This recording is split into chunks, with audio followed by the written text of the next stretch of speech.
Bom, eu tenho o prazer de recebê-los todos para o seminário de abertura do programa de seminários acadêmicos do EPRG, do Departamento de Economia, da pós-graduação em Economia e também do mestrado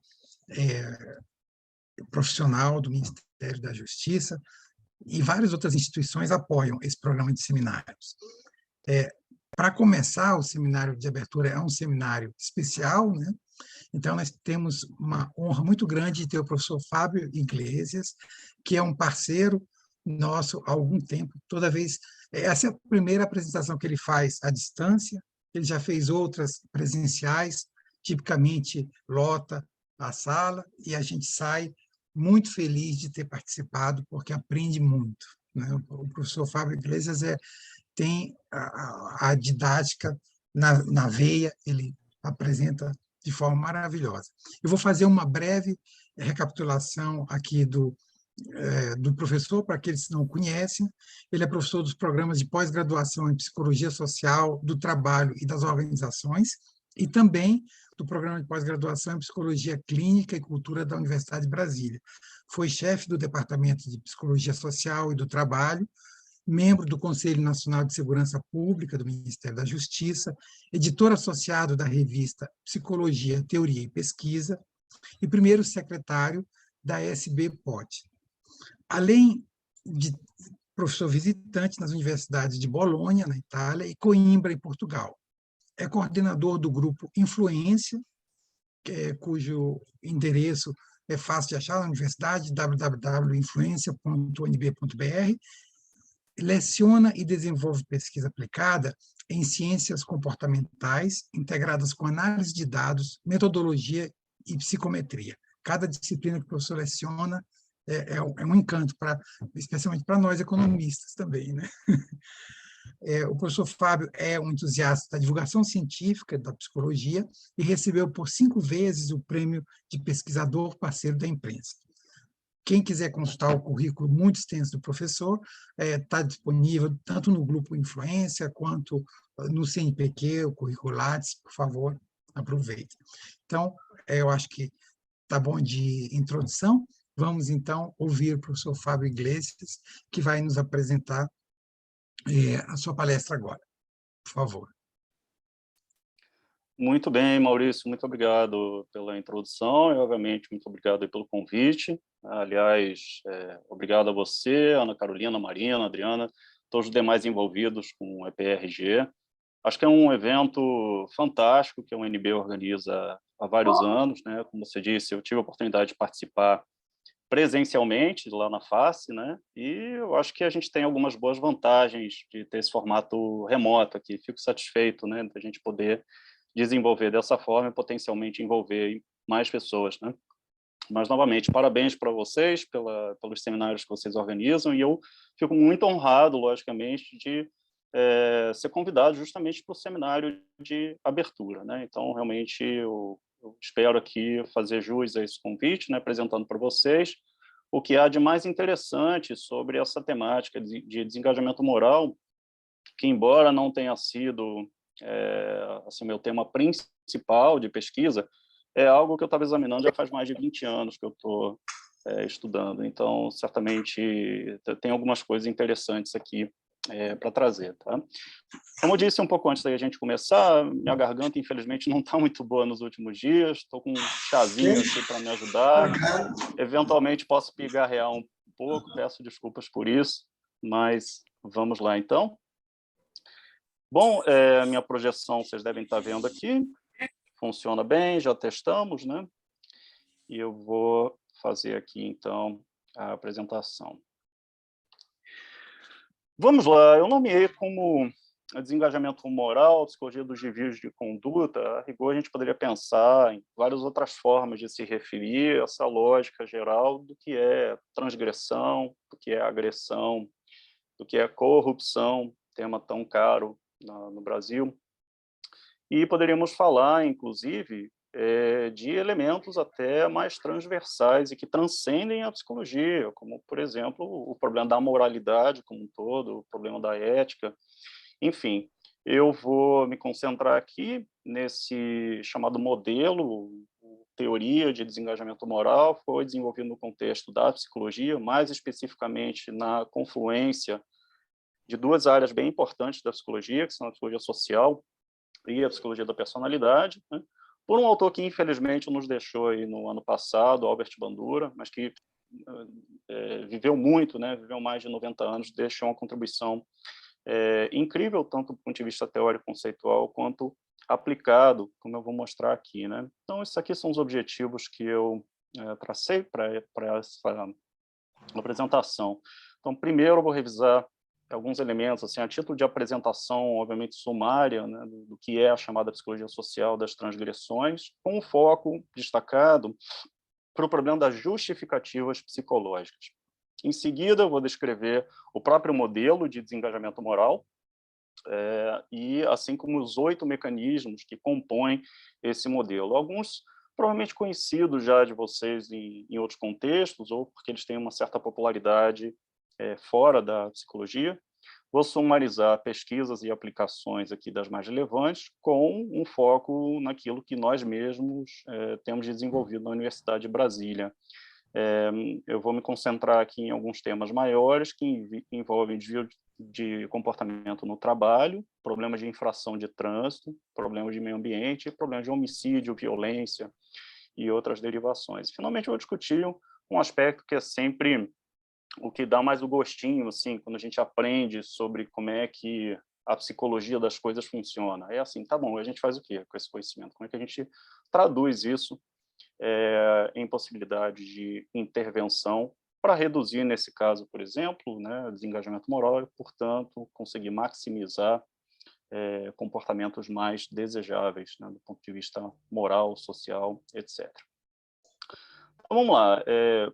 Falar de desvio de conduta é um termo, obviamente, pouco preciso, né, um termo bastante multidisciplinar. Acho que, a depender da área de vinculação de vários aqui, vocês devem pensar, por exemplo, no problema da corrupção, ou talvez no problema da violência urbana, ou sonegação de impostos, ou o problema da criminalidade, de modo geral, quadrilhas e tal, mas não podemos esquecer, e é um aspecto que eu vou salientar durante toda a apresentação, é que todos nós, aí, embora isso seja um pouco dolorido assim de admitir, nos envolvemos em uma série de desvios de conduta. Podem ser coisas pequenas do dia a dia, furar fila, jogar lixo no chão, não usar a máscara corretamente, contar mentira, enfim, estabelecer relações aí não ideais e interpessoais, e todas elas passam de alguma forma, seja nessa análise mais macro, meso ou micro, pela mesma dinâmica de justificativa e tentativa de reconstrução da conduta negativa de uma forma que pareça mais positiva, mais aceitável. O que ajuda a explicar por que muitas vezes nós cometemos vários atos que são antissociais e não nos sentimos tão culpados com isso. Claro que, como eu já disse, envolve um repertório enorme de áreas do conhecimento, né? Cada um com seus níveis de análise, com seus métodos, né? E aqui eu estou destacando, mais uma vez, a área, né, o lugar de onde eu falo, sobretudo nessa junção de psicologia social e psicologia da personalidade, né?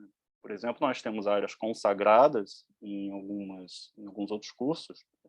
Poderíamos discutir aqui, por exemplo, teoria da corrupção, poderíamos discutir delinquência juvenil, uma série de teorias que vêm das ciências sociais, etc., né? Mas esse aqui é o foco que eu estou estudando hoje.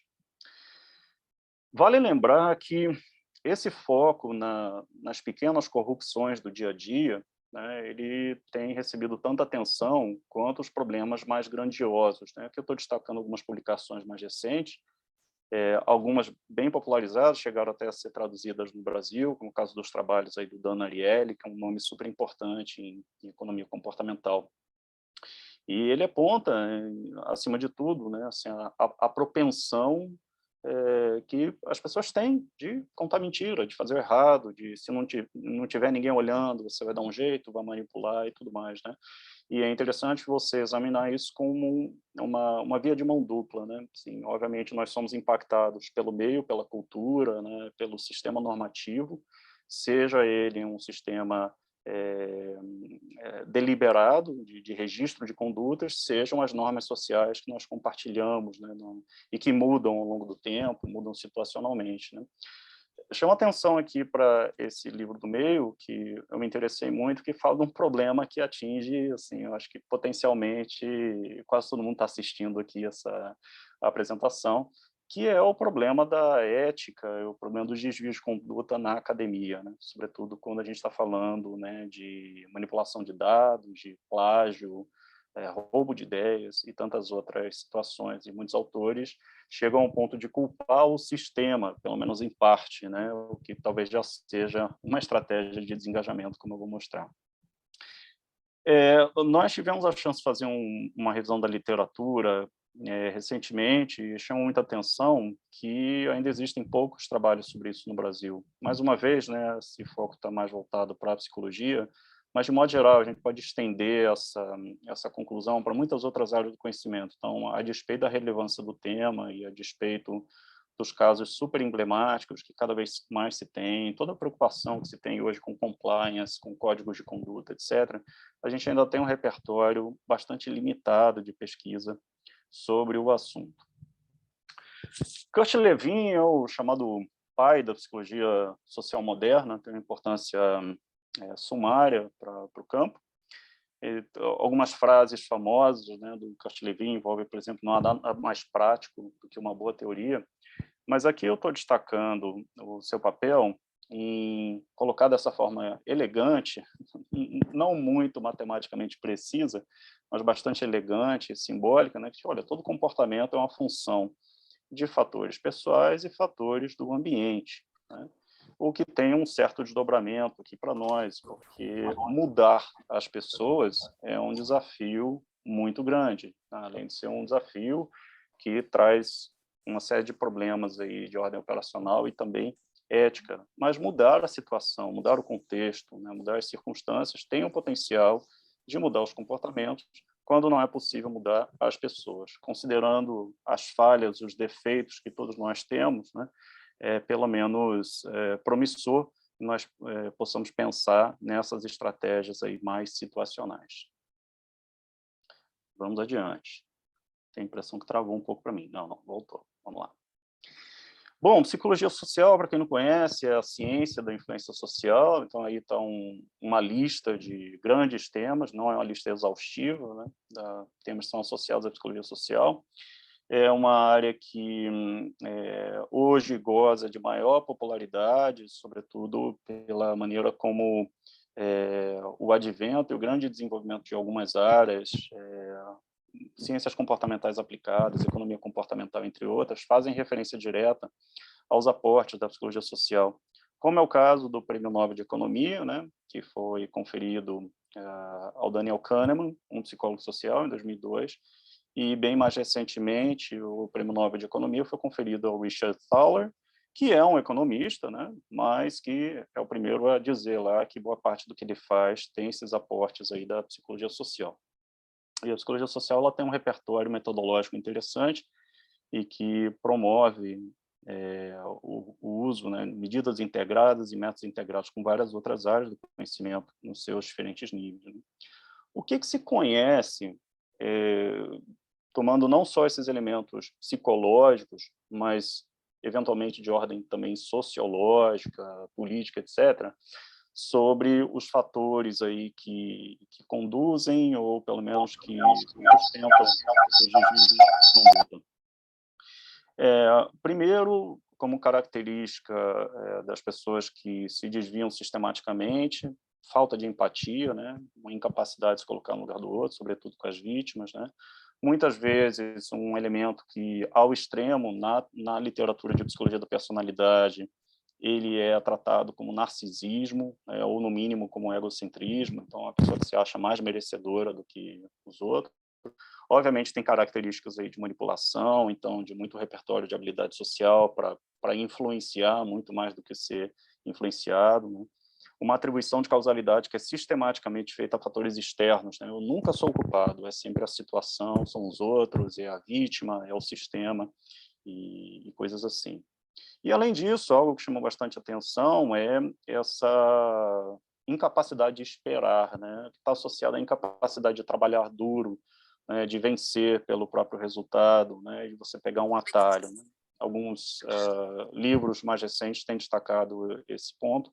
É o caso do teste, chamado teste Marshmallow, Walter Mischel, outro autor de personalidade que faleceu recentemente, né.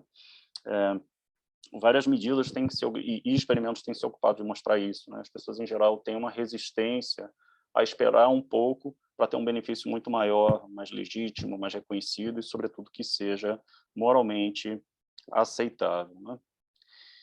Na psicologia social, nós temos, assim, de forma relativamente consensual, algumas premissas aí. Então, uma delas, quase todo mundo, a não ser em condições aí mais psicopatológicas ou, né, por uma necessidade muito pontual, gostam de manter uma boa autoimagem, né, e gostam de ser aprovados socialmente. Isso envolve gerenciamento de impressão, isso envolve marketing pessoal, né. Ao mesmo tempo, essa tentativa racional de explicar o mundo, de explicar os eventos, né, em outras palavras, né, novamente uma alusão à atribuição de causalidade, né, ela é interna, ela é externa, né, como é que eu posso interpretar o mundo. E, por último, algo que tem sido cada vez mais polemizado, que é um suposto poder maior da situação em relação às diferenças individuais. Então, por exemplo, o argumento é, olha, todos nós, por mais que sejamos pessoas boas, cidadãos do bem, que não tem nenhum histórico de qualquer tipo de irregularidade, estamos sujeitos a alguma situação que, se for configurada de uma certa forma, pode acabar nos levando a alguma atividade, no mínimo, condenável, se não alguma atividade mais extrema, como um homicídio, né, um envolvimento num crime de maior ordem. Esse é o ponto em que a psicologia social mais disputa com a psicologia da personalidade, né, quais fatores parecem ter aí maior peso. E o ponto não é qual lado que tem razão, que não tem. Obviamente, essas visões devem ser cada vez mais complementares também, como vou mostrar aqui. Mas é fato que, na história da psicologia social, uma série de experimentos clássicos reforçaram essa ideia do poder da situação, ou pelo menos da maneira como você pode mudar, digamos, entre aspas, a realidade a partir da sua nomeação, a partir da sua percepção, né? A partir da comparação com outras pessoas, né?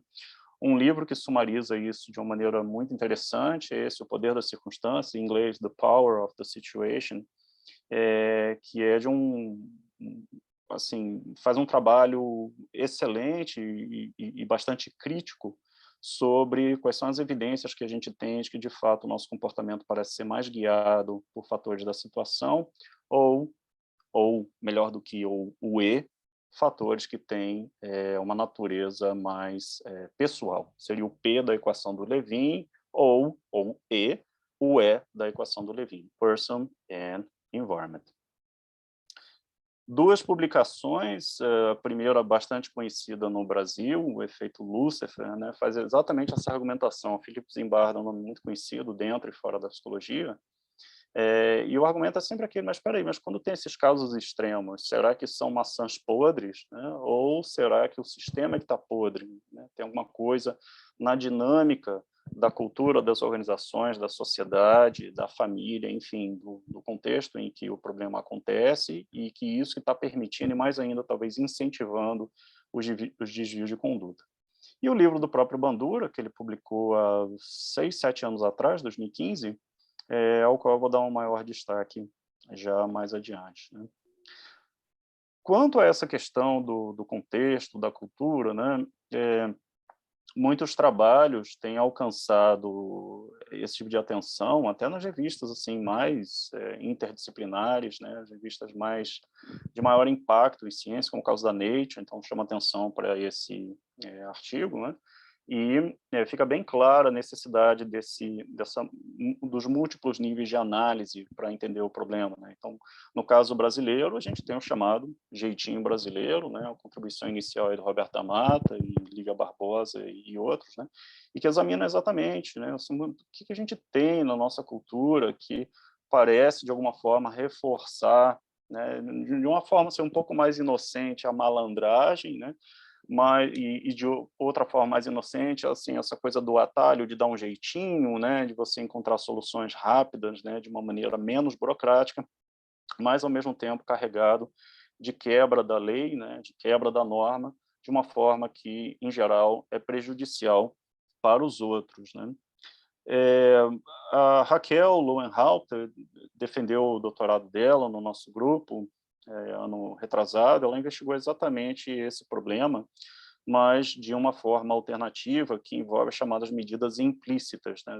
As medidas implícitas são medidas baseadas em tempo de reação, geralmente com o uso do computador, e elas trabalham com uma lógica de tentar evitar, ou pelo menos reduzir, a desejabilidade social, quando a pessoa vai expressar, por exemplo, preconceito, quando a pessoa vai expressar algum sentimento negativo, né? E um dos desdobramentos interessantes é você verificar assim, que efeito tem a manipulação desses elementos, por exemplo, de civismo, né, de identificação, o Brasil, o patriotismo, etc., na propensão de fazer coisas erradas. Foi nessa direção que ela fez o doutorado dela, né? Sempre nessa discussão, olha, você tem um contexto que parece que está induzindo a isso, né? Vamos começar a discutir mais especificamente, então, essas bases do desengajamento moral. Bom, na natureza, a gente está acostumado a ver nesses vídeos aí de vida selvagem e tudo mais, uma série de recursos que muitas vezes são propriamente biológicos, né? E que envolvem, por exemplo, a camuflagem, né? Envolvem estratégias para você enganar o outro. Enganar o outro geralmente significa enganar a presa ou enganar o predador, e eventualmente enganar membro da própria espécie com fins de cópula, sobrevivência, disputa de alimento, recurso de nicho, etc., né? Então, o caso das listras aí do tigre, né? Esse inseto que consegue se mimetizar aí com folhas secas, a Vênus, né, que é essa planta carnívora que secreta, né, uma substância que atrai insetos, e aí ela fecha. E nessa última imagem, que eu não sei o quanto está legível, né, um peixe que consegue se camuflar muito bem frente a um coral, né? São estratégias, como disse, de natureza mais biológica, né? No homem, a gente tem uma altíssima capacidade cognitiva e, portanto, a gente consegue não só enganar os outros, mas a gente consegue se enganar também, né? Parte disso envolve essa capacidade de auto-monitoramento, a gente consegue pensar no que a gente está pensando, cognição social, metacognição, a gente consegue antecipar como as pessoas vão reagir a algo que você faça ou que você fale, então você já ajusta a sua conduta, né, dessa forma, né, e consegue antecipar, em especial, o julgamento que você acha que as pessoas vão fazer, né? Então, isso confere as bases para muitos processos de gerenciamento da impressão, que tem, novamente, uma repercussão para o nosso comportamento moral. A história, desde o do século passado, pelo menos, né, para a gente fazer um recorte assim, um pouco mais modesto, mostra que, olha, investigar como é que nós utilizamos estratégias de justificação, etc., né, parece uma atividade absolutamente inerente ao ser humano, né? Então, Freud, né, com o desenvolvimento da psicanálise, ele fez alusão várias vezes à ideia de justificativas que nós nos damos e que tem uma manifestação, inclusive comportamental direta, como no caso dos mecanismos de defesa, né? Na verdade, os mecanismos de defesa do ego perante o superego, e o superego aí identificado como que é essa entidade, né, por assim dizer, em que a gente internaliza os padrões de conduta, a gente vai aprendendo no processo de socialização, com os pais, na escola, com a família, com os amigos, o que é certo, o que é errado, e toda vez, né, que o id está aí querendo fazer coisa que não pode, né, vem o superego e diz, não pode, você vai sentir culpa, você vai se sentir mal, né, você vai ficar numa situação ruim consigo mesmo. E aí tem os mecanismos de defesa, então, para tentar criar um buffer aí do alto superego, né, que tem esse poder aí mais censurador. Isso no contexto da psicanálise, né? Já no contexto de teorias um pouco mais recentes, algumas nem tanto assim, e que já estão integrando mais elementos de ordem psicológica, sociológica, antropológica, por exemplo, a teoria do licenciamento moral, que fala muito de elementos aí de tokenismo, né? Então, você fazer pequenas concessões e aí achar que elas pagam, então, as grandes concessões que você não vai fazer. Por exemplo, né? Você agir de uma maneira negativa porque você acha que está justificado, porque você é uma boa pessoa, você paga os impostos, né? Você trata bem a sua família. As técnicas de neutralização, muito conhecidas, sobretudo no estudo da delinquência, são, eu diria, até uma influência, por vezes, pouco reconhecida no desenvolvimento da ideia de desengajamento moral do Bandura, porque vários dos mecanismos que eu vou mostrar têm uma correspondência com técnicas aí da chamada neutralização da culpa, da acusação, enfim, né? Depressão do ego, um termo mais específico da psicologia social, utiliza também uma lógica de modelo hidráulico, mais ou menos como na proposição freudiana, e o desengajamento moral, que é do Bandura, né? Então, começando a falar do Bandura, como eu disse, faleceu aí no ano passado, assim, sem dúvida, um dos mais premiados, se não o mais premiado psicólogo de todos os tempos, foi, assim, por mais de 60 anos, professor da Universidade de Stanford, e está aí ele, alguns anos atrás, recebendo a medalha, né, do mérito científico aí das mãos do Barack Obama, né, e produziu muito, inclusive, até pouco tempo antes de morrer, ainda estava escrevendo, dando entrevista, apesar de todas as limitações, né.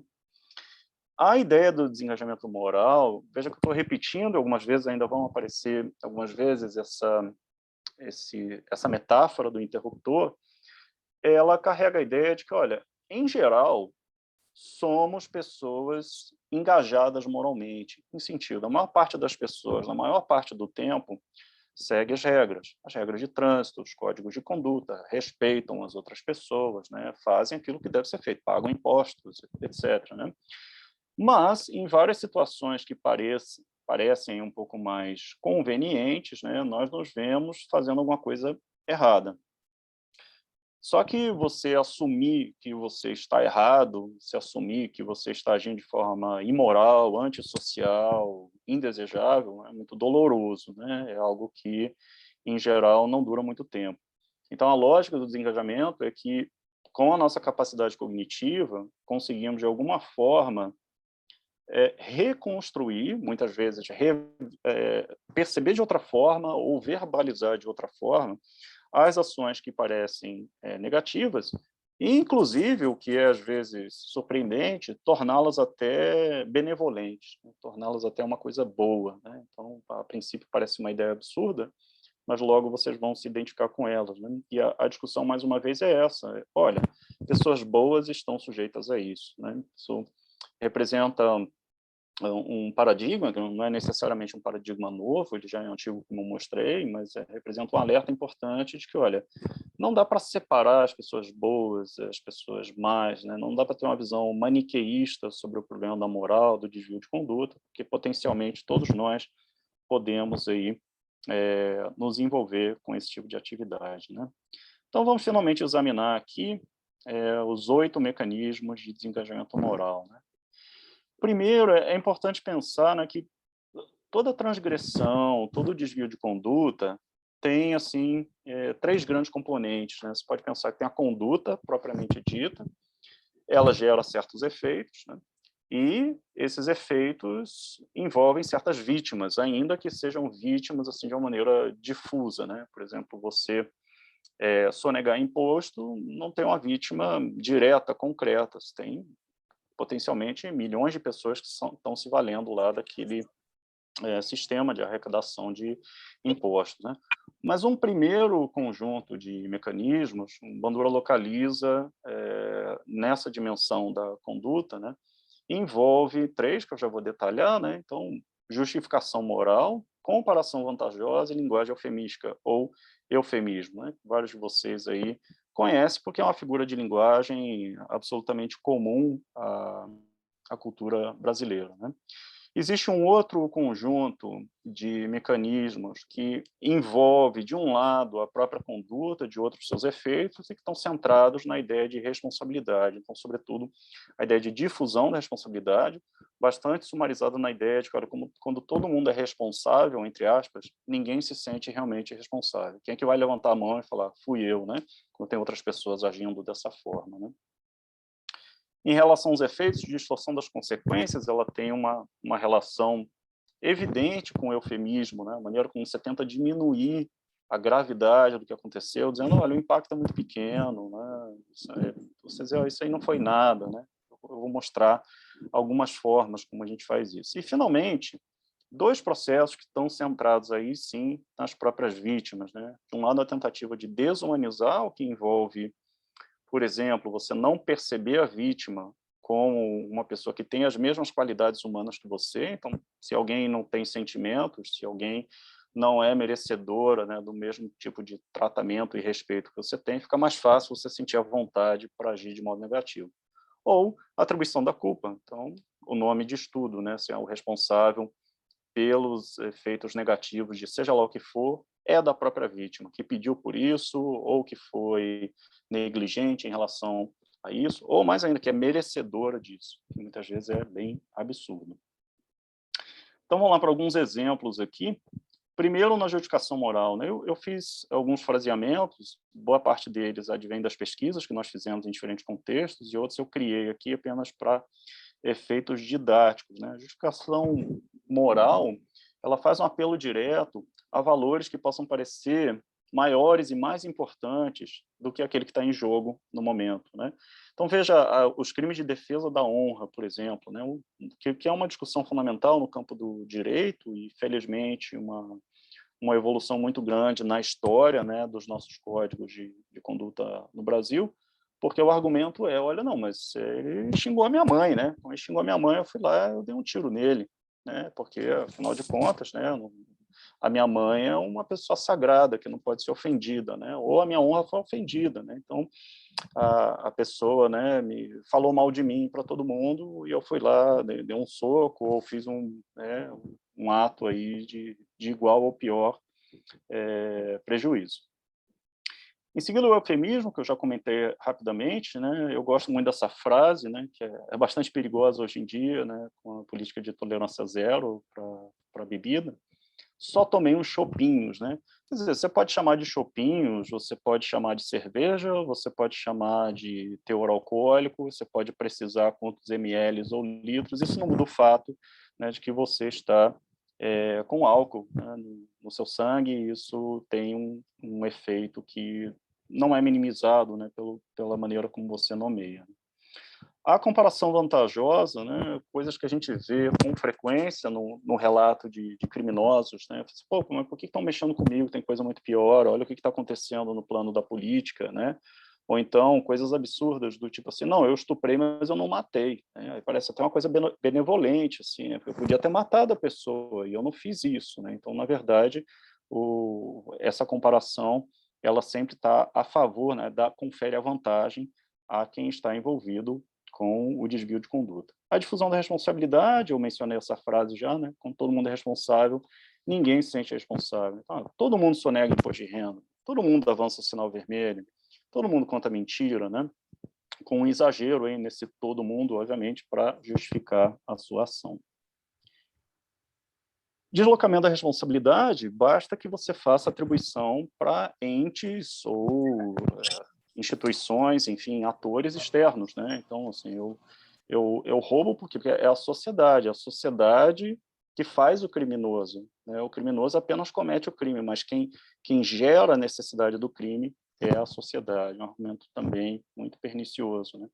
A distorção das consequências, né? Eu peço desculpa aqui por baixar um pouco o nível aqui, mas a gente vê isso na cultura popular, né? Tem uma música aí de funk famosa que é argumentar um tapinha não dói, né? Então, tapinha não dói, então vai receber você esse tapinha aí, depois você me fala que não dói, né? Porque quem bate não sente a dor, né? Mas quem recebe tem outra história para contar, né?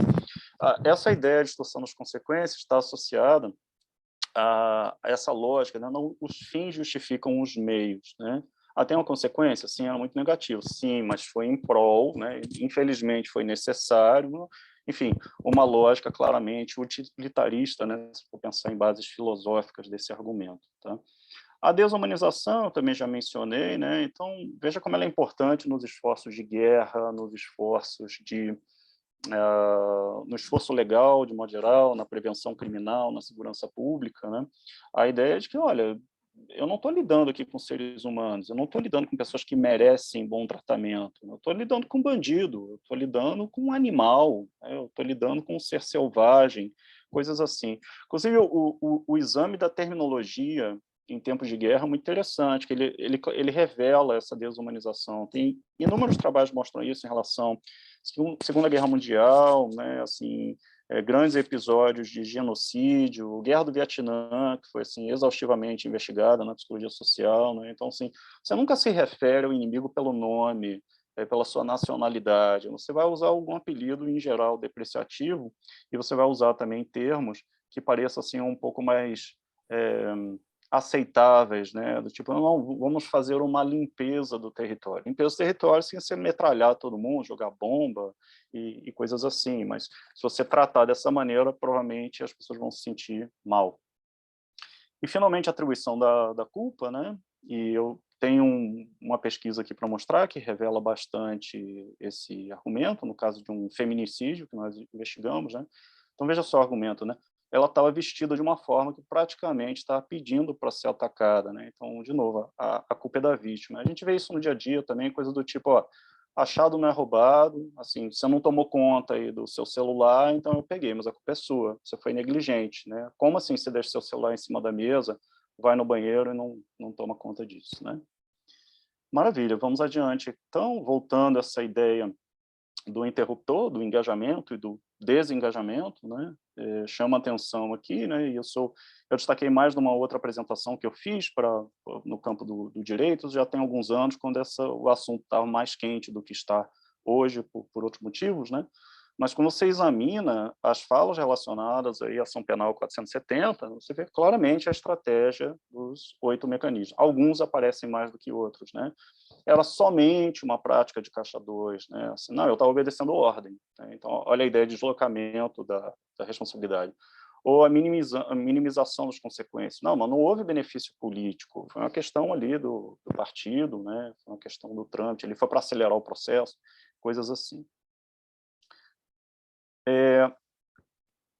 Eu me referi agora há pouco a essas situações assim, mais extremas, mas disse que no dia a dia isso também acontece, né? Por exemplo, uma série de pesquisas nós fizemos aí nos últimos anos sobre pedidos de desculpa revelam claramente o uso desses mecanismos, né? Assim, mesmo nas situações mais triviais, né? Esqueci o aniversário do Maurício. Pô, Maurício, ontem não te liguei, porque, pronto, aparece ali o mecanismo de desengajamento moral. Inofensivo, né? A não ser que o Maurício se ofenda muito com essa situação, mas, de novo, a dinâmica é a mesma, né? No nível micro, meso ou macro, na importância trivial ou na importância sumária, você encontra, né, essa prática aí de tentativa de justificação e fazendo alusão, geralmente, a fatores externos. Dificilmente as pessoas dizem, não, eu agi errado mesmo, eu sou culpado e pode me punir. Quando a pessoa verbaliza dessa forma, é um falso heroísmo, né? Ou então já é parte de um esquema de gerenciamento da impressão para ver se sensibiliza e as pessoas pegam um pouco mais leve na punição, né? A literatura de desengajamento moral, desde do trabalho inicial aí do Bandura, cresceu muito, se capilarizou para tudo quanto é tipo de tema que vocês possam imaginar. Fiz uma lista aqui apenas, né, que destaca assim, trabalhos que costumam ter um impacto maior, né? E, por razões aí que eu já falei, essas temáticas mais extremas, assim, de morte, transgressão corporativa, grandes casos de corrupção, genocídio e tantos outros têm aparecido com maior frequência na literatura, né? Aqui, por exemplo, esse trabalho já tem mais de 20 anos, né? O Bandura examinou esse problema específico assim, da guerra, do combate ao terrorismo, né? Então, assim, para quem se lembra, né? Para quem já era lá adulto na época, né? Todo o discurso do Bush, por exemplo, sem a gente entrar aqui em discussões políticas, né? É um discurso assim, que claramente tem esses elementos de desengajamento moral, de usar uma linguagem específica, de deslocar a responsabilidade, entre muitos outros exemplos que a gente pode examinar aí na nossa história recente. Aqui é um trabalho que nós fizemos já no contexto brasileiro, então começo a me referir à nossa própria produção, né? Então, eu mesmo, no meu trabalho de mestrado, na Federal do Rio de Janeiro, então já há mais de 20 anos, eu investiguei esse fato curioso, assim, que o trânsito no Rio de Janeiro, assim como em algumas outras cidades, mas talvez de maneira mais caricata no Rio, é um laboratório de qualquer coisa, assim, né? Assim, quem já teve chance não só de ser passageiro, mas motorista no Rio de Janeiro, sabe que é uma loucura, assim, né? Muitas vezes parece que a regra é a infração, né? O sinal vermelho, a disputa por espaço, o estacionamento irregular, porque, né, muitas vezes você não tem uma ordenação urbana suficiente, né? E aí, bons anos depois, em parceria com esses dois coautores, nós fizemos um trabalho aí junto a motoristas também e a policiais militares que estão envolvidos, né, com as atividades aí de manutenção da ordem no trânsito.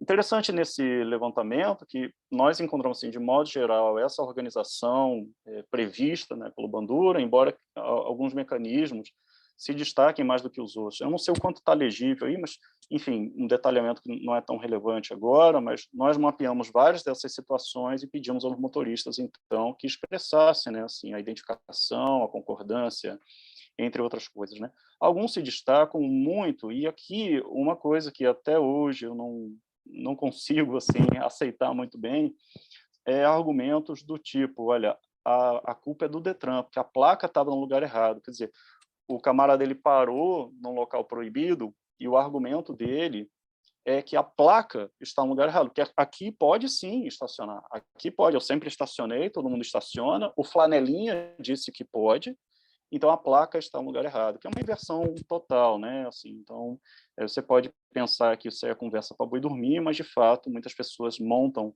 tal tipo de argumentação. E aqui a gente reuniu nessa pesquisa já elementos que vêm, como disse, da sociologia, da antropologia, em especial o jeitinho brasileiro, né? Já encontramos uma manifestação um pouco diferenciada de como operam esses mecanismos no nosso contexto cultural brasileiro em mais específico, né?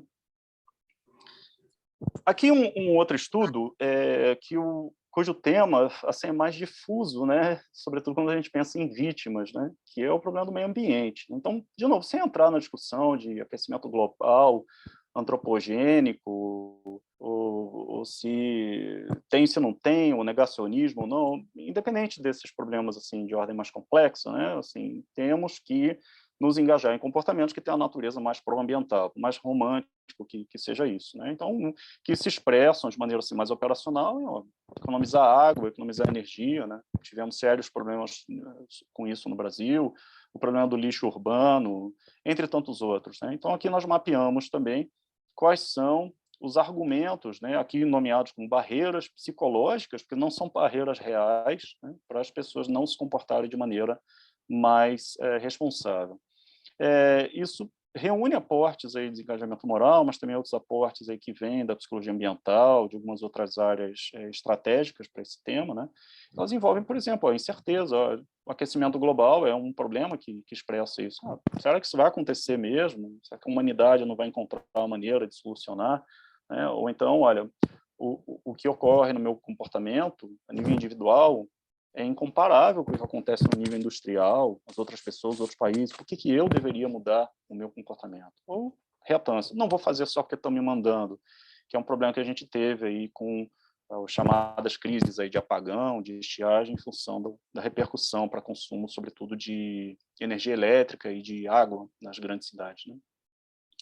O tokenismo eu já me referi, né? Olha, eu reutilizo o copinho de água, o copinho do café, então está tudo bem. Posso ter um carrão aqui que gasta muito combustível, posso viajar à vontade, porque afinal de contas eu estou fazendo minha parte. Eu não imprimo tudo que eu leio no computador. Olha como eu sou benevolente, né? Olha como eu realmente estou contribuindo para o meio ambiente. Ou eu não sou daqui, né? Uma coisa muito comum em Brasília, pela sua característica, né, relacionada sobretudo aí ao fato de ser capital do país, né? Não, eu estou aqui, eu não sou daqui, então não tem muito apego com o lugar, né? Então, talvez a pessoa jogue lixo no chão de uma forma que não faria na sua cidade natal, por exemplo. Identificamos aqui nesse caso um componente assim bem claro que deu título ao trabalho, que é negação, né? Talvez um elemento mais extremo assim de desengajamento moral. É tipo assim, olha, isso não é um problema. Eu não tenho nada a ver com isso, né? Eu não tenho nem que justificar isso porque eu nego, isso não existe, eu não acredito nisso, não me parece relevante, né? Enquanto de outro lado você pode ter aí sim um outro argumento, tipo, olha, isso é importante, eu reconheço, mas não é a minha praia, né? Ou então não é comigo que você tem que vir falar, eu tenho prioridades, né? Ou então não teria efeito nenhum se eu mudar o meu comportamento, de novo, frente ao que acontece em escala muito maior, né? Esse trabalho aqui está no prelo, está para ser publicado, estamos esperando aí que isso aconteça, inclusive, neste mês ou no próximo, né? Então, existe uma revista bem destacada aí nesse plano de violência de gênero, o nome de estudo, né? Violence Against Women, e nós fizemos uma análise de um caso assim, bastante emblemático e muito delicado, porque aconteceu no próprio contexto da UNB, né? Então, no campus universitário, vários de vocês acompanharam essa situação, né, de um estudante que matou a sua ex-namorada por não ter aceito aí o término da relação, e nós tivemos um acesso assim, muito valioso e privilegiado, né, aos autos desse processo, né, o que permitiu, então, que nós fizéssemos uma avaliação dos mecanismos de desengajamento moral que permearam o processo, seja nos depoimentos, seja nas argumentações aí por parte dos advogados, promotoria, etc. Né? Primeiro, chama atenção que você tem uma maior frequência, embora você não possa fazer análises inferenciais aí um pouco mais elaboradas em função do tamanho mais reduzido da amostra, mas é interessante, né, que tanto na fala inicial de defesa, né, por parte dos advogados, né, quanto nos termos de interrogatório, aparece uma frequência muito maior de estratégias de desengajamento moral. Eu tenho aqui uma pequena seleção desses argumentos, né, e algumas assim parecem tão convincentes, né, que você tem que tomar cuidado para você pensar duas vezes e não cair, né, nessa cilada, né. Então veja a justificação moral, né, o réu está argumentando, né, ele se sentiu abandonado, né, ele se sentiu rejeitado, né, e aquilo estava, então, assim, ferindo a honra dele, né, ferindo os valores mais altos, né, que se pode imaginar. Então, isso ajuda a explicar por que eventualmente, isso resultou na argumentação aí da defesa nesse feminicídio, né? Ou então, olha, a culpa é dela, ela estava agindo com indiferença, né? Ela estava agindo de uma maneira que estava fazendo o réu se sentir rejeitado, né? A linguagem eufemística aparece com muita frequência, a gente apenas selecionou esse exemplo aí, né? Então, ele acabou extravasando tudo, né? E aí extravasou e aconteceu. Quer dizer, ele não está nomeando, ele acabou matando, né, de uma certa forma, a vítima. Não, ele extravasou, ele teve uma explosão de raiva ou qualquer coisa assim, entre vários outros exemplos aí que nós mapeamos. Mais recentemente, nesse trabalho aqui, que é de assim, natureza mais extrema, né, um aluno meu de doutorado, Leonardo Borges, e alguns outros colegas, né, se envolveram exatamente na análise de crimes que são absolutamente assim, de revirar o estômago de qualquer um, mas que foram gravados em vídeo e que circulam aí na internet, na dark web, né, e que são utilizados, sobretudo, como instrumento de manutenção de poder, de retaliação e de ameaça em facções criminosas, né? Então, nesse caso, a análise foi feita aí de 7 vídeos que mostram assim, coisas absolutamente terríveis, né? Decapitação, tortura, né? De forma limítrofe, né? Coisas que a gente vê assim, geralmente associadas, né, a certos contextos geopolíticos, mas que acontecem na nossa realidade brasileira, infelizmente, né? E a avaliação desses vídeos também revela uma série de argumentos aí de desengajamento moral. Alguns ficaram conhecidos na mídia porque envolve assim prisioneiros super famosos, né, tipo Fernandinho Beiramar e alguns outros, porque os processos de investigação captaram áudios, né? Assim, a pessoa estava sendo monitorada, né? E todo o discurso, embora seja um discurso de muita apologia à violência, ele é um discurso que, de alguma forma, está ali imbuído a ideia, não, mas está justificado o que eu estou fazendo, né? Não é uma coisa completamente arbitrária, ou porque você é merecedora, ou eu estou sendo generoso com você, porque eu podia já estar te matando aqui de uma forma muito mais cruel, ou sorte sua que eu não estou pegando a sua família, e coisas desse tipo. Então, obviamente, é um caso mais extremo e difícil de estudar, mas que, né, é um trabalho que precisa ser feito. Mais recentemente, tivemos aí a satisfação da tese de doutorado da Lud Neves, fez doutorado lá no nosso grupo, e ela tomou esse desafio aí do desengajamento moral num passo mais adiante, no sentido de se ocupar também de estratégias de intervenção. Tem uma tentativa, então, de você criar experimentos de campo que já possam fazer uso desses aportes de desengajamento moral na tentativa de promover engajamento, pelo menos de tentar reduzir o uso dessas estratégias, sobretudo aí entre servidores públicos, né? Essa pesquisa envolveu a multiplicidade de estudos e de técnicas, né? Um refinamento e desenvolvimento de novas medidas de propensão ao desengajamento moral, de verbalização de estratégias de desengajamento moral. Usamos cenários experimentais simulando essas situações, né? Entre outros recursos que envolveram a análise de interrogatórios reais, que acontecem, por exemplo, né, nas corregedorias de vários órgãos, e também de interrogatórios simulados, né? Então, que se vê também, se pode testar e avaliar o uso dessas estratégias de argumentação aí baseadas em desengajamento moral. Deu uma pequena travada aqui para mim, pessoal. Ah, voltou, ok. Então, esse é um dos trabalhos aí que está em avaliação agora, nem posso falar muito, né? Mas nós fizemos a avaliação desses interrogatórios e, assim, é muito interessante você ver a tendência que é para certos tipos de mecanismo em função da natureza e, sobretudo, da gravidade do que está sendo avaliado nesses processos aí, inicialmente, sindicâncias que evoluem aí para processos um pouco mais complexos nesses órgãos. Nós encontramos não só esses elementos aí da teoria do Bandura, de mecanismos de desengajamento, mas também alguns outros, assim, continuam aparecendo, como é o caso da negativa, né? E outras nuances aí que eu não vou detalhar muito, de novo, referência ao nosso contexto cultural, nossa tradição societal.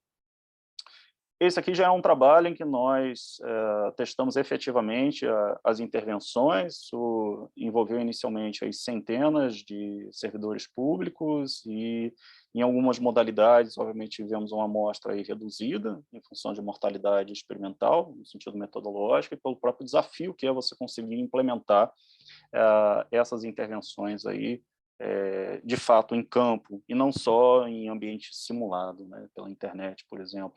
Então, isso envolveu, por exemplo, nesse estudo, encontros virtuais em que esses elementos de desengajamento moral foram claramente apresentados em vinhetas, em conteúdos, e, de novo, os participantes tinham condição de avaliar a gravidade do que estava em jogo, as argumentações, e nós fizemos isso num delineamento experimental aí simples, pré e pós-teste, para identificar esses efeitos.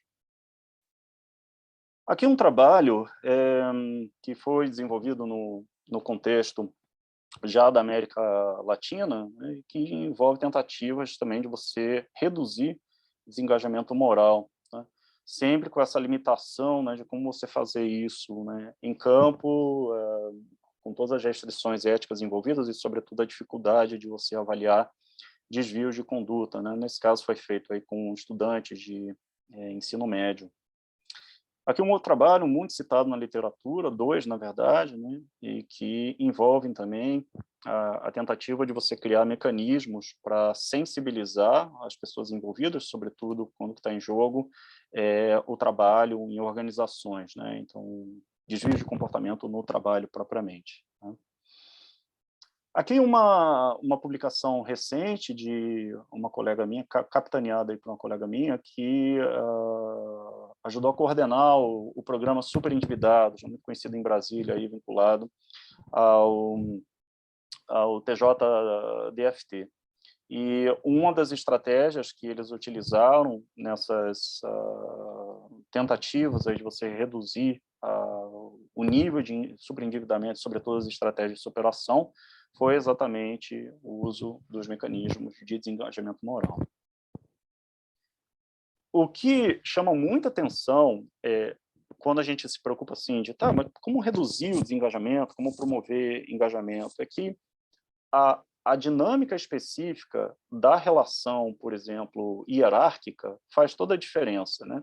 Alguns trabalhos mostram, olha o salto que você tem de redução, né, que é a propreensão, por exemplo, a você obedecer a comandos agressivos, o que acontece no contexto de guerra, em contextos militares ou contextos aí de facções criminosas, mas que nós podemos transpor também para situações de simplesmente quebrar a lei, quebrar a regra, né? Quando você tem uma autoridade te comandando remotamente versus uma autoridade comandando de forma mais presencial, ou não tem uma autoridade, né, mandando ali o que você deve fazer, você tem um salto enorme na ocorrência do fenômeno. Da mesma forma, se nós examinarmos aqui o que faz referência à vítima, né, se você não tem um contato direto com a vítima, o processo de desumanização ele fica muito mais facilitado, né? Então, no dia a dia a gente sabe disso, né? É fácil você ofender no limite da impaciência uma pessoa por telefone, mas vai lá de frente para ela, olha no olho e repete o que você consegue falar por telefone, ou por e-mail, ou de forma anônima no Twitter, né, e em outros recursos, né? Então, é claro que a dinâmica de aproximação dos atores envolvidos faz toda a diferença para você garantir redução do desengajamento moral. Esse problema, né, que a gente está nomeando aí como do diagnóstico à intervenção, ele permanece assim pouco desenvolvido na literatura como um todo, sobretudo, e me referindo não só à literatura científica, mas até às estratégias próprias de aplicação.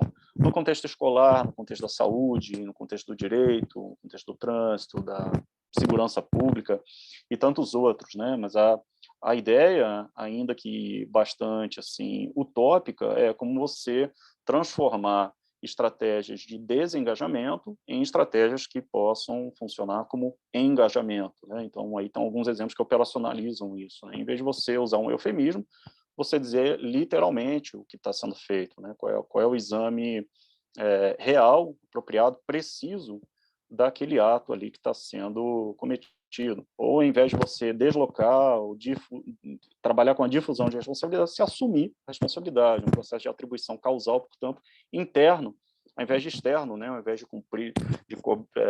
culpar a sociedade, os outros, a educação que você teve, o governo e coisas assim. De novo, parece muito romântico, mas, de fato, várias estratégias têm funcionado muito bem, ainda que de uma maneira parcial, para resolver o problema, quando o assunto é, por exemplo, a redução da violência. Isso tem se mostrado bastante promissor nessa seara.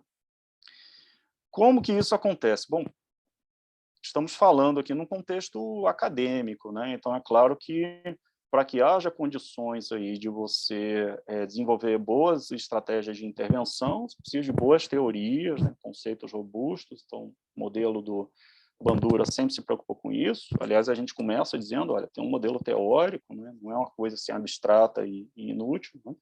Delineamentos de pesquisa que sejam rigorosos, né? Sejam eles de natureza correlacional, observacional, experimental. Estratégias multimétodos, ficou bem claro aqui o nosso apreço, o nosso grupo, né, de você não se vincular a apenas um tipo único de método, né. As medidas elas têm que estar muito bem fundamentadas, tem que ter evidências de validade, de fidedignidade, em suas mais diversas expressões, e da mesma forma que tem que se trabalhar com multimétodo, tem que se trabalhar com análise de dados que acompanhem tanto um raciocínio quali quanto quant, de modo geral, com uma estratégia mista, quali e quant, né, em consonância com o que a literatura aí tem de mais avançado em várias áreas do conhecimento, né. Isso, obviamente, não pode estar desconexo da realidade, né, das condições in loco, na medida do possível. A gente está em tempos remotos, nem sempre isso se operacionaliza, né, mas se você não conhecer a cultura local, nós evidenciamos isso aí nas nossas pesquisas, né. Não adianta você transpor esse modelo ou a estratégia, ela vai ter uma eficácia muito limitada. E, claro, a ideia do ciclo completo, né, de você retroalimentar a teoria a partir dos testes e das adaptações que você faz, né. O que eu chamo a atenção para essa publicação é um jornalista, a rigor não é um acadêmico, né, publicou esse livro recentemente, né, chamou The Quick Fix, né, então a solução rápida, né, a solução imediata. E ele faz uma revisão muito interessante que compete muitas vezes com o argumento de vários grandes nomes aí das ciências comportamentais, mostrando que, olha, você tem os modismos aí que vão e vêm, mas são soluções muitas vezes assim de curto prazo, que têm um apelo muito grande e podem ter uma eficácia limitada, inclusive um efeito mais duradouro limitado, né? Quando você vê isso no campo da saúde, né? Quando você vê isso no entusiasmo recente, né? Bom, nem tão recente assim já, que há, por exemplo, em relação aos nudges, né? Olha, eu não falei nudes não, hein, pessoal, falei nudges mesmo, no sentido de empurrãozinho, aí, popularizado pelo Prêmio Nobel de Economia do Thaler, né, recentemente. Outra consideração aqui importante é assim, temos que olhar para o que funciona e o que não funciona. Então, uma coisa assim que a gente não cansa de discutir, pelo menos na psicologia, é, olha, campanha de conscientização não funciona, né? Ou pelo menos de mera conscientização. O problema não é dizer para as pessoas que elas têm que ser melhor, que elas têm que ser responsáveis, que elas têm que fazer mais isso ou menos aquilo, né? O problema é muito maior, até porque a mudança muitas vezes não é só atitudinal, a mudança é necessariamente comportamental, né? Por outro lado, não adianta a gente ter um recurso maravilhoso de tecnologia, de aplicativos, de websites, etc., se a coisa não pega, né? Ou se elas não estão bem planejadas, né? Então, fica só um embelezamento de recursos que, a rigor, não tem eficácia. Então, é o caso dos nudges, né, que eu referi há pouco. Você tem uma profusão de as chamadas unidades nudge, que acontecem em nível organizacional, nível de prefeituras, nível de governos federais. O Rio de Janeiro, né, já tem algumas iniciativas nesse sentido, então houve um destaque muito grande nos últimos anos, por exemplo, a Nudge Rio, que eu tive chance lá de conhecer, e o problema não é o nudge funciona, as revisões de área têm mostrado que os nudges, né, funcionam como estratégias muito bem amparadas aí na ideia de arquitetura de escolha. O problema é o mau uso que se faz disso, é um uso descompromissado, que, novamente, né, assim, a ideia de one size fits all, né, um recurso aqui vai servir para todas as situações, independente das características locais, do rigor do método, da robustez das medidas e outras considerações que eu já fiz, né. Acho que funciona melhor. Marketing de normas sociais, muito utilizado no contexto do meio ambiente, né, em uma área assim, cada vez mais promissora. Programas de recompensa, né, em que pese o fato que nem sempre são recompensas financeiras, muitas vezes são recompensas assim, de ordem mais social, de reconhecimento, de gerenciamento da impressão. E a arquitetura de escolhas, que está associada a todo o desenvolvimento, e sobretudo na área de economia comportamental, portanto, associada à ideia do nudge, né? Então, como você organizar serviços, produtos, espaços, recursos, de maneira que favoreça as melhores decisões, ou pelo menos que indique o melhor caminho para as escolhas comportamentais que são mais socialmente desejáveis, né? Que resolvem da melhor forma possível os dilemas sociais entre você prezar os benefícios egoístas individuais e você prezar os benefícios são coletivos, e um compete com o outro. Eu preciso fazer sacrifícios em prol do coletivo, né? E o coletivo paga o preço se eu prezar apenas os meus benefícios individuais. Essa é uma área em franca expansão. Bom, aqui algumas das nossas produções têm uma relação direta ou indireta com desengajamento moral, depois eu acho que fica disponibilizado lá no site do EPRG a apresentação, os slides, né? E chama atenção aqui, né, para alguns outros temas que nós temos pesquisados no nosso grupo, né? Tem um destaque muito grande nos últimos anos para a segurança pública, um destaque grande para problemas que envolvem comportamento do consumidor, né? E outros problemas que são de natureza assim, mais transversal, que envolve o problema de análise de dados, o problema da metodologia, vieses cognitivos, não? São fenômenos que perpassam vários desses temas em que potencialmente se pode utilizar os aportes de desengajamento moral e de outros temas.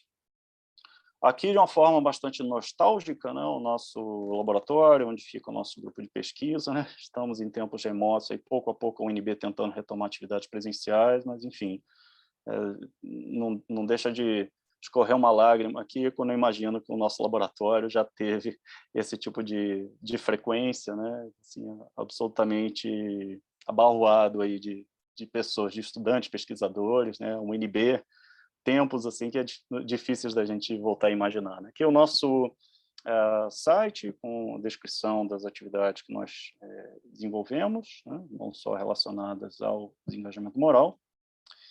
E com isso eu concluo aqui a minha apresentação. Maurício, eu acho que eu fui fiel aqui ao tempo que me foi dedicado, de modo que a gente tenha tempo aí para discussões, perguntas, todas as participações aí que tivemos aí o prestígio de contar, ok? Muito obrigado. Muito obrigado, Fábio. Sua apresentação fantástica, como sempre.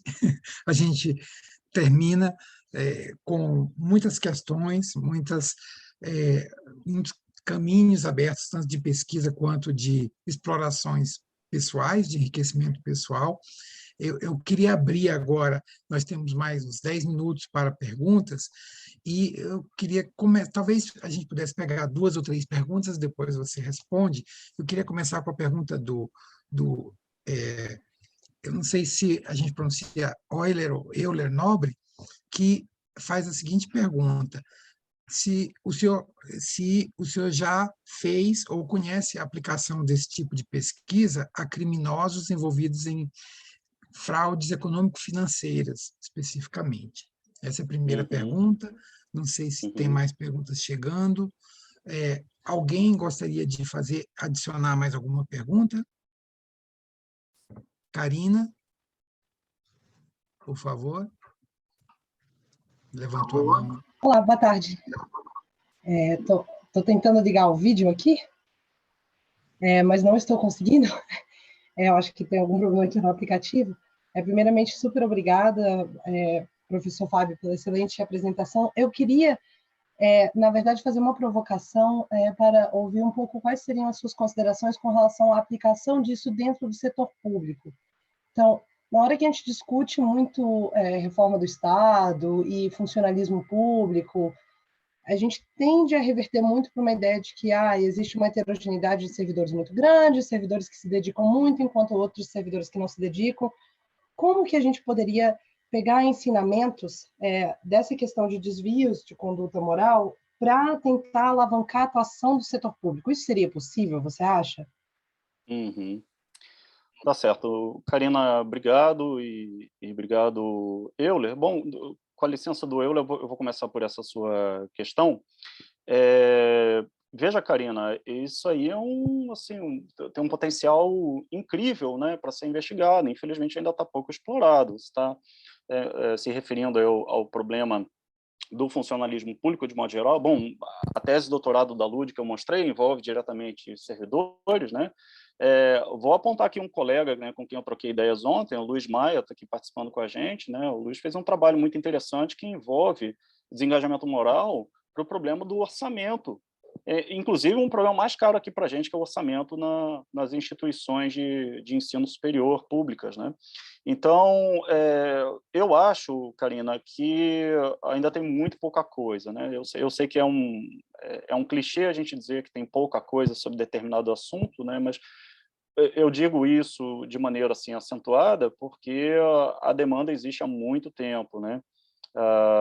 Embora seja um exagero dizer que desengajamento moral vai ser a solução de qualquer coisa, né? Mas acho que está bem claro aqui para vocês, né? Assim, o quanto que isso pode ser utilizado em várias situações. A literatura ainda mostra, como eu sumarizei aqui, efeitos, inclusive, limitados desse tipo de estratégia, mas talvez não pela limitação do termo e do fenômeno, e sim porque, olha, ele é apenas um braço, né, de muitos, né, que ajudam a explicar, inclusive, como eu deixei claro, em vários níveis de análise, o problema dos desvios de conduta, né? A gente não pode esperar que uma intervenção simples, né, de sensibilização ou de qualquer outra estratégia baseada em desengajamento moral vai fazer, de fato, a pessoa se corromper menos, ou a pessoa ficar menos agressiva, né, que pese já há tamanhos de efeito assim, bastante consideráveis que apresentam nas pesquisas que tentam quantificar isso,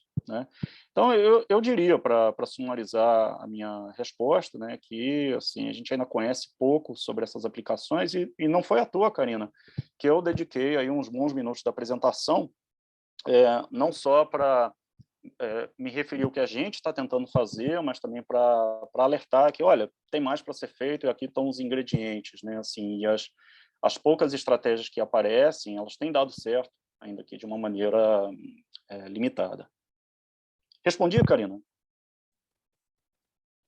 Respondeu sim, professor. Super obrigada. Maravilha, obrigado. Euler, eu não estou conseguindo localizar aqui no chat onde ficou a sua pergunta, só para eu ler de novo e ter clareza assim, do que eu entendi. Ou, Maurício, se você puder repetir, por favor, que o chat aqui para mim não está completamente visível.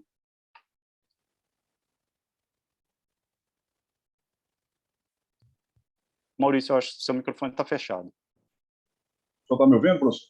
Posso fazer diretamente? Opa, pois não. Desculpa, professor Bugarin, desculpa. Por favor.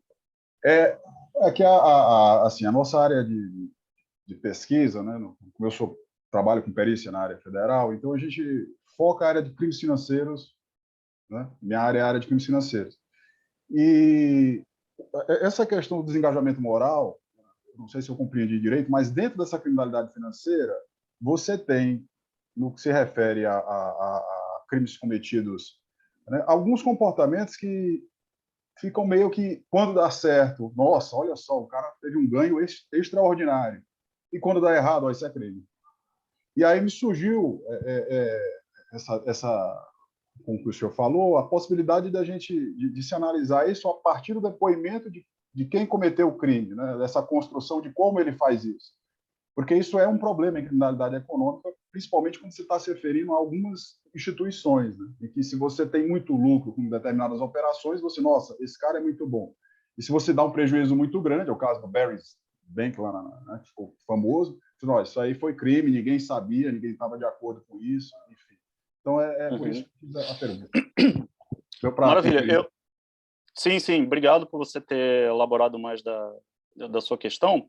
Euler, isso passa pelo grande problema, nesse contexto sim, dos crimes corporativos, né? Em grande parte, pelo mesmo problema que a gente tem em relação ao meio ambiente, como eu apontei. Assim, onde estão as vítimas? Né?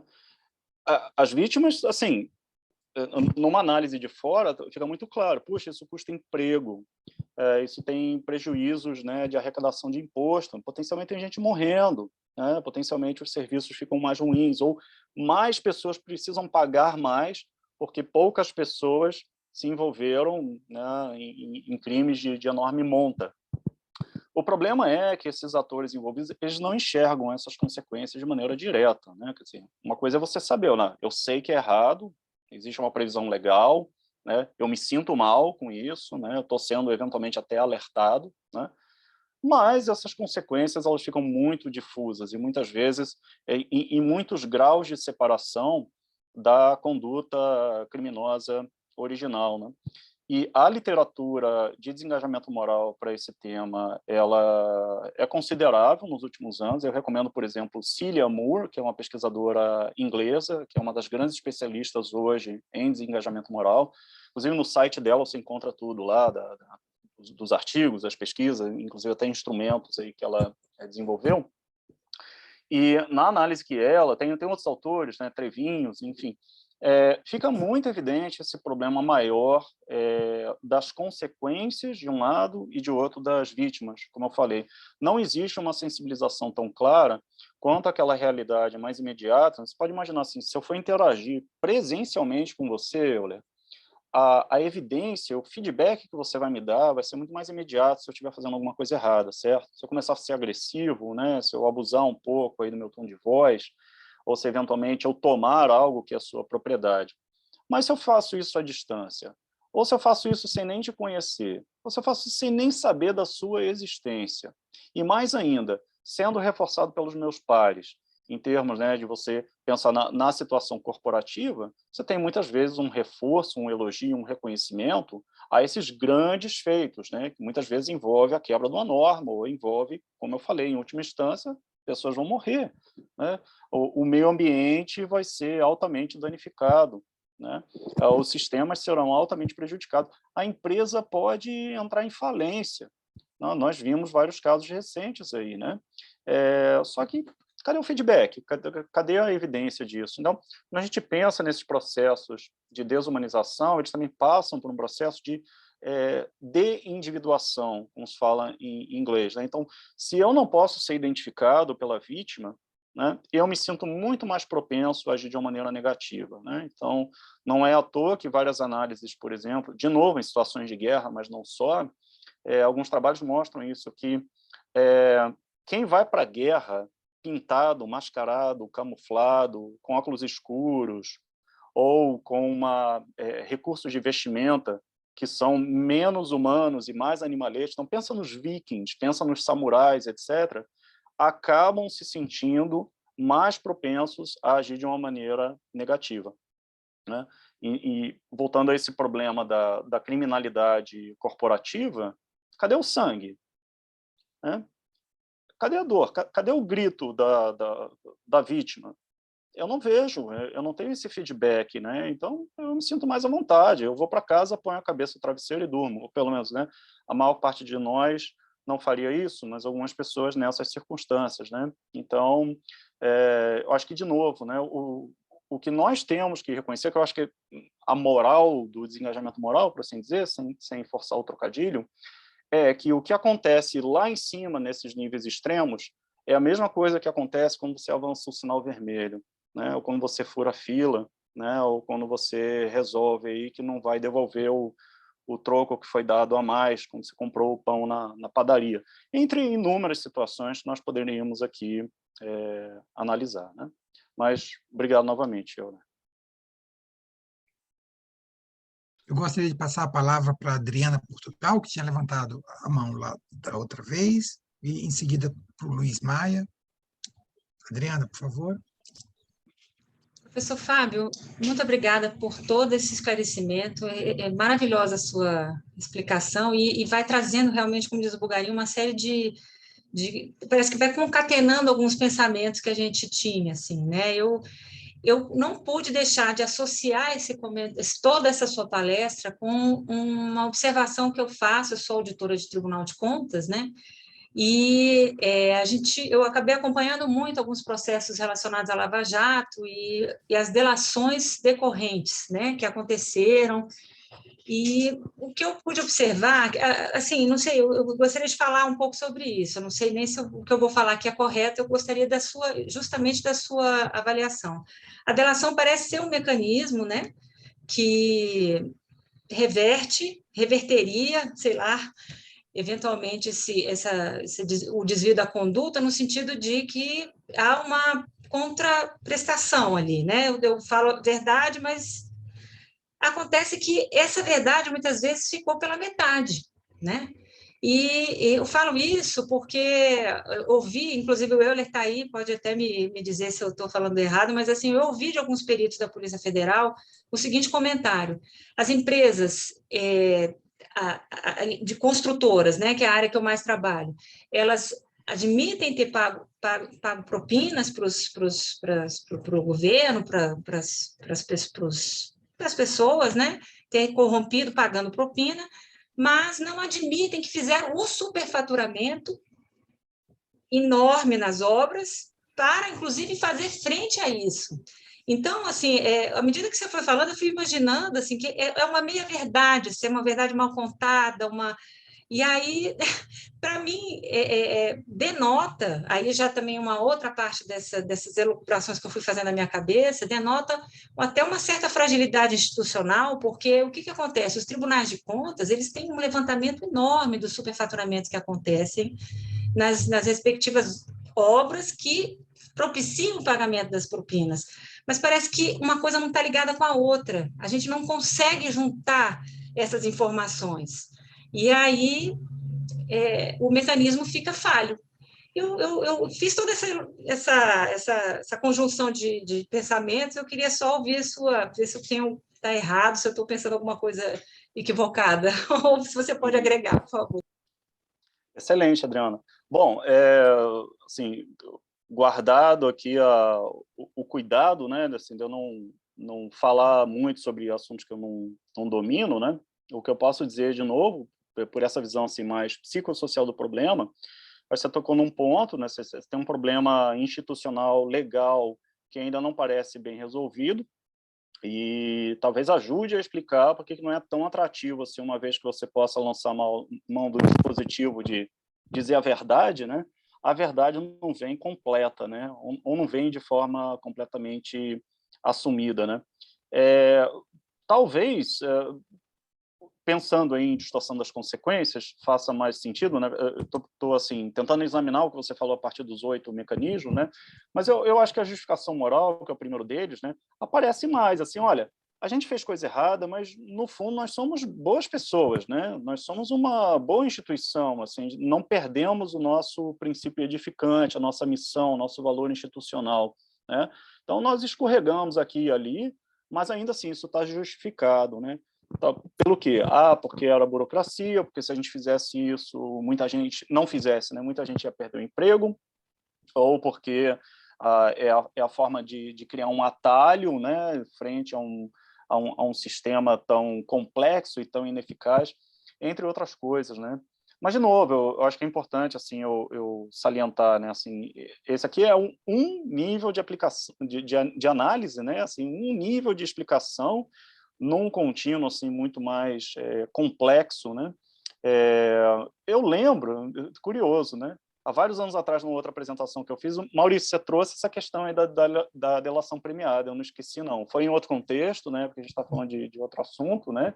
E, assim, é um assunto, de modo algum, eu domino, conheço muito pouco, mas, enquanto você está falando, eu enxergo, né, essa repercussão que olha, de certa forma, e eu não digo isso em nenhum sentido de apologia, mas assim, é muito degradante, digamos assim, para quem é culpado, assumir totalmente a culpa, ou não dar alguma roupagem que ainda pareça garantir uma decência, nem que a decência seja, olha como eu sou decente, porque eu estou delatando, né?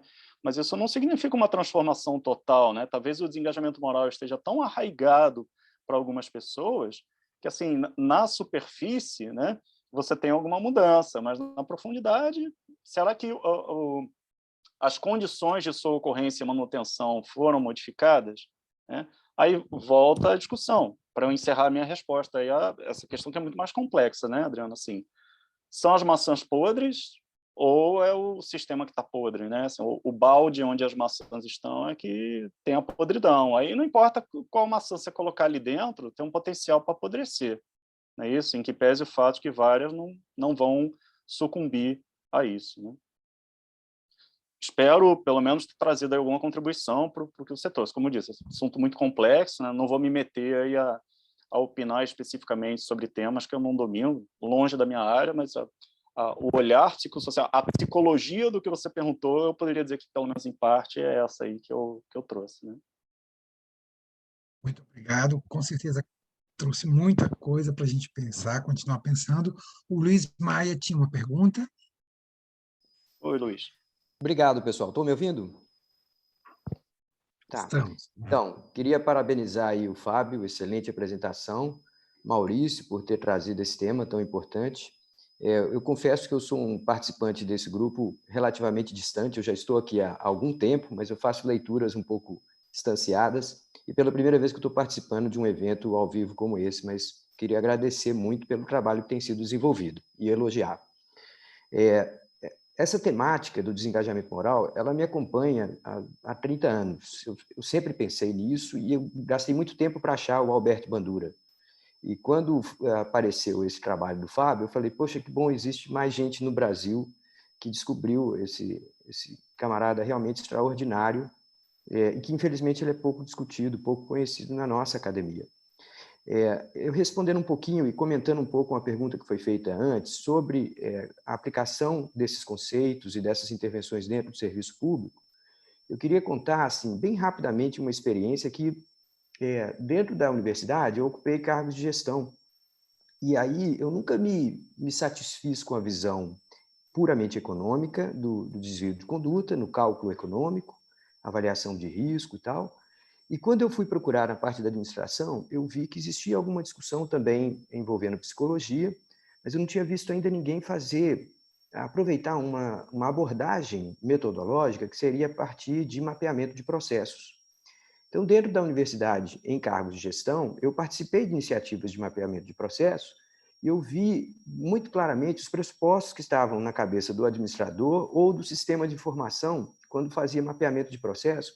Eles tinham em mente um cidadão que era um racional, com disponibilidade de tempo infinita e com a informação perfeita. Então, era muito semelhante às críticas do Simon, lá nos anos 40, sobre esse pressuposto dos homo econômicos, né, da tomada de decisão desprovida de contexto, puramente calculista, puramente consequencialista.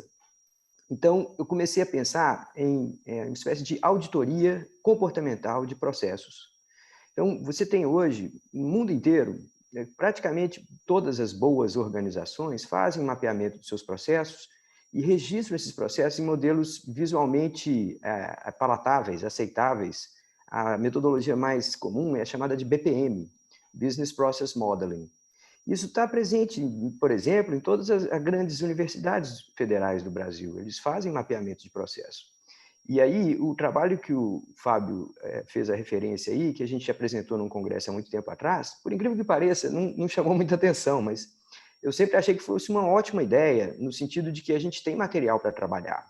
A gente tem aquilo que as organizações declaram ser os seus processos e a negligência que muitas vezes ocorre em fatores comportamentais que seriam possíveis espaços para desengajamento moral.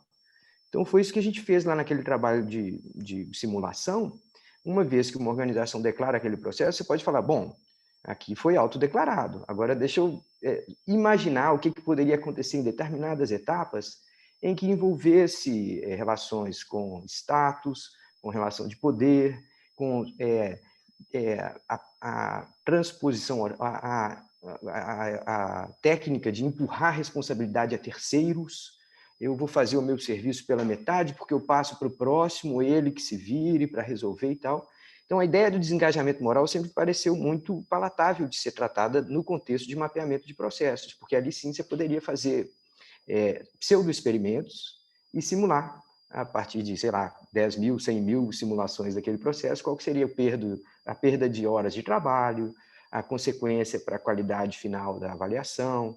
E aí a gente trabalhou isso na questão de gerenciamento de orçamento dentro da universidade pública. Então, eu tenho muita esperança que venha a ter mais espaço e mais oportunidade de trabalhar com pessoas que gostam dessa temática, mas, enfim, parabéns aí a todos que estão envolvidos e espero poder contribuir um pouco mais no futuro. Muito obrigado, Luiz. Obrigado aí pelo comentário. Eu acho que você exemplificou bem assim um uso.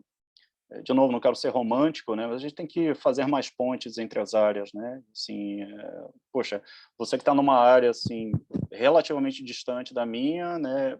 Encontrou aportes, né? Que te pareceram aí estratégicos na psicologia da moral, dos desvios de conduta, e está utilizando no nível de análise ao qual a gente não tem acesso direto, né? Assim, e trabalhando com simulações, assim, para a gente é uma coisa fantástica, né? De você conseguir encontrar a manifestação aí em tão diferentes áreas, né? Assim, torço para que trabalhos como o seu, né, apareçam cada vez mais aí, de novo, pela alta demanda que existe para esse tipo de trabalho, né? Maravilha, muito obrigado, Luiz. Obrigado. Bom, eu sei que a gente está com muitas perguntas, eu tenho um monte de perguntas, mas eu acho que eu vou pedir uma sessão privada aí, uma oportunidade de conversar com o Fábio depois sobre algumas dessas questões, porque o tempo avançou, nós estamos um pouco acima do previsto, então eu gostaria de, mais uma vez, agradecer, foi fantástico para a gente tê-lo nesse seminário de abertura, esperamos contar novamente no futuro, brevemente, com sua participação, Fábio. E eu agradeço também a todos que participaram até esse horário aqui, abriram mão do almoço até esse momento, inclusive. Então, agradeço a participação de todos e, com isso, eu peço a licença de todos para encerrar a nossa reunião. Obrigada, Maravilha. Fábio. Obrigada pela presença, Fábio. E pela apresentação, Obrigado. com certeza.